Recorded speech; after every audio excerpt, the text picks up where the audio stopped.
There you go. All right. So let's get into it. Last We're night. working that. But let's say last night, before you get there, what did I tell you before the game last night? That I was all in on the Chargers, didn't I? Yes. I did. Because I was impressed, Chris, by the Pittsburgh win when they came back from 16 on the road without their best running back, Melvin Gordon. Right.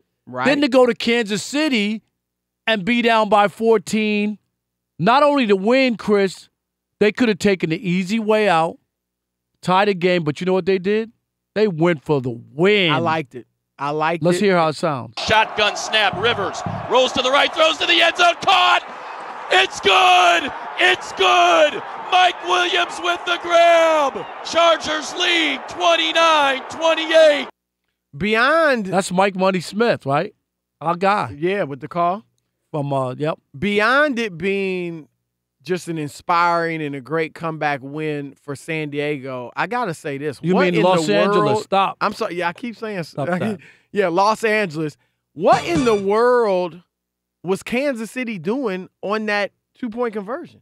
I mean, you could not have been more wide open. You know what's so? You had three guys went with the inside or the outside defender or outside receiver. You know what it was? None of them went with the inside receiver. Williams. He was so open where you're afraid that you might drop it. Do you know what I mean? Right. Like you're wide open and they throw the ball to you and you start thinking too much. I thought to myself, how in the world is can he not make that play? But I would have been afraid. I mean, they're pros. You're that wide open, right. But that's what I'm saying. He was that wide open. You could think too much and screw it up. But come on. We saw Alonzo miss 2 layups, right? Right yeah. at the basket. I'm just saying, you're thinking too much. Just play. Right.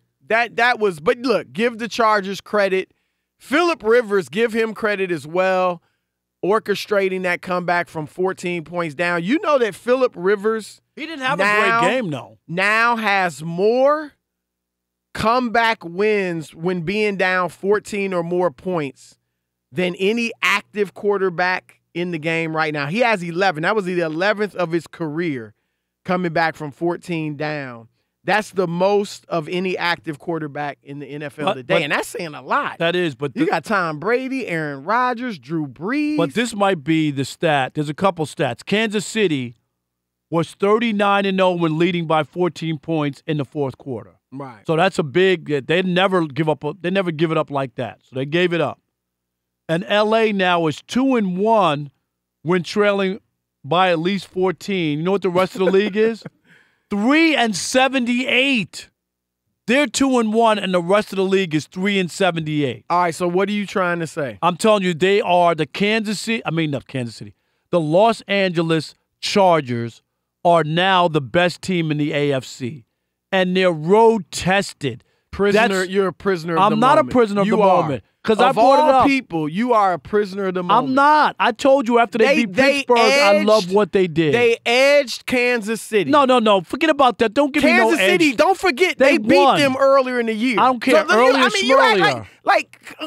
Come on. Look, they're a good team. Now you're trying to poo-poo a big win on the road? No, it was a good win, but you're saying they're definitively the team to beat in the AFC. Did you watch the last 2 weeks of them? They went to Pittsburgh and won. It's a season. That's what I mean. You're a prisoner of the moment. Are they trending up or down? You are a prisoner of the moment. Are they trending up or down? They're trending up. Look, they're good. They're legit. Kansas City's trending down. How? And they lost a game. Nobody thought they were going to go undefeated. They were 39-0 in the fourth quarter. They're going to be 13-3. Your MVP gave it up.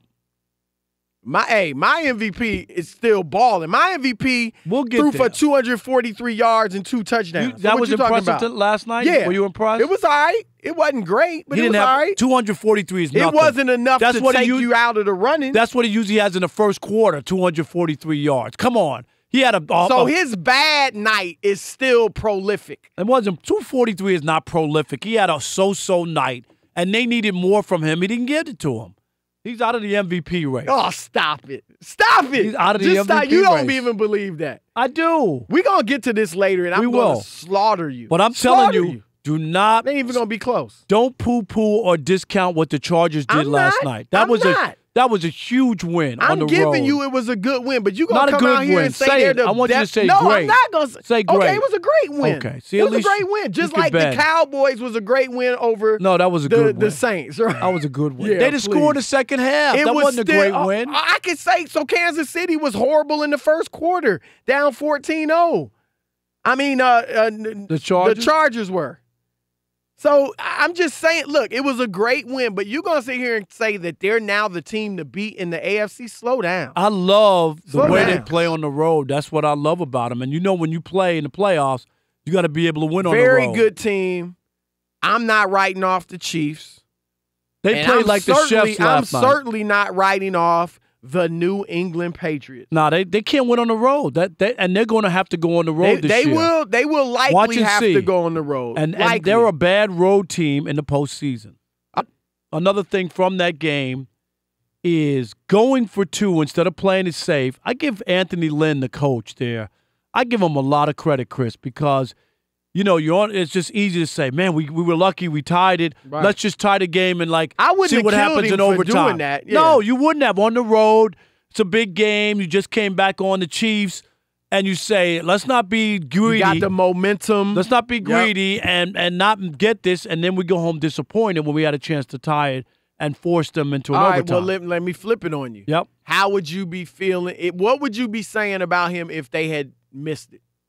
If they hadn't converted? I wouldn't kill him. I love the aggressiveness and what they're doing.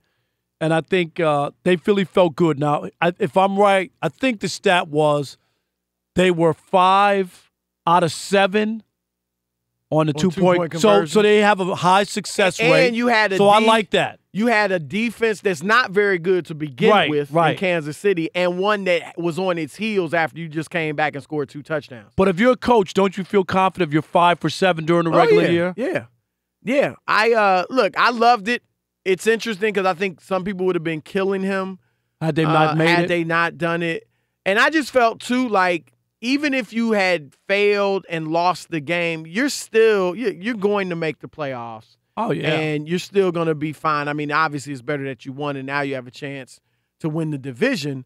But I thought it was a great move. And here's what Anthony Lynn said about it. Like I said, we didn't come here to tie. We came here to win. So I was going to do that regardless. You know, we've been in this situation so many times. You know, we believe we're going to win now. And I think the guys were really comfortable. When we're in these situations, they don't panic. There's no anxiety. Right. You know what? I don't want to sound like a prisoner of the moment. Like you did in the last segment? I wasn't a prisoner of the moment. You were. But he's my coach of the year right now. He's the coach of the year. Am I right? Now, he's the coach of the year. The odd couple is an agreement on this one? Yes, no question. He's the coach of the year. Think about his career. I mean, they obviously had to play the rest of the way out. But right now, he's the coach of the year. Period. Think about where they were when he first got the job last year. They lost their first 4. And I know the kicker missed a couple of kicks that cost them wins early. But the point is, that team could have gone. He's a first-time head coach. Chris, 0-4, players go, maybe this guy doesn't know what he's doing. You know what I mean? Could go all over the place. The team could splinter up, choose sides, whatever. They go on to win 9 games in the year that they started, so they were 9-3 the rest of the way, and now this year they were 11. Which means they've won 20 of their last 26 because they're 11-3 right now. No, this guy is coaching his tail off. I mean, he's the coach of the year. Who else you giving it to? Matt Nagy's done a good job. John Gruden. In Chicago. Well, you brought Gruden up. This is why I'm a stickler for this. And I know there are exceptions here and there. But I believe in the National Football League, a great coach or a very good coach can turn it around immediately. Now, I'm not saying when a coach doesn't, it means he's not a good coach. You're not saying that automatically not to win a championship, but turn it around. Turn the program around. Andy Reid, Kansas City was atrocious when he gets there. Immediately he turns them around. And I know you're not an Andy Reid fan, but he has his teams every year. No, I got that. They're a great regular season team. Right. But Sean McVay. I mean, we thought Jared Goff was a bust. No, he was a bust according to under Jeff Fisher when we saw him. And then the next year, they changed everything, and he changed into who is this guy? Right. Immediately. Right. And Anthony Lynn, the Chargers had won 4 games 2 years before he got there, 5 games a year before he gets there. And as you just said, they win 9 last year in his first year, and now they're 11-3. Like, coaches in the NFL, and I'm not saying if a coach has a bad year here or there, he's a bad coach. Like a Mike Tomlin. Tomlin has proven he can coach. Now, whether you want to fire him after this year or not, that's you, but he is a good coach. So if you have a bad year here or there, that's understandable. That. It happens. But I'm saying for John Gruden, I don't want to hear the excuses, oh, it's his first year. No. 2 years ago, this Raiders team won 12 games. They were the talk of the NFL. Undoubtedly. They had a good quarterback in Derek Carr. You had a once-in-a-generation type linebacker in Khalil Mack. No doubt. You had a good receiver in Amari Cooper. You got rid of 2 of those guys. If you're a really great coach, you could go into Oakland last year when he was hired, and this season turn that team around. Remember, so there's no excuses for Gruden. He never even talked to Khalil Mack. No. At all. So that tells me all I need to know. Of all the sports, your best player, you got to talk to that guy. Of all, like basketball, tougher to do. Because you need one player can change everything for you in basketball.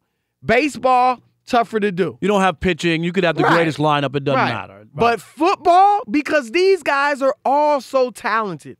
I think the discrepancy, quarterback, obviously there are a lot of discrepancies in talent. But in general, guys around the league, every team's got guys that can play.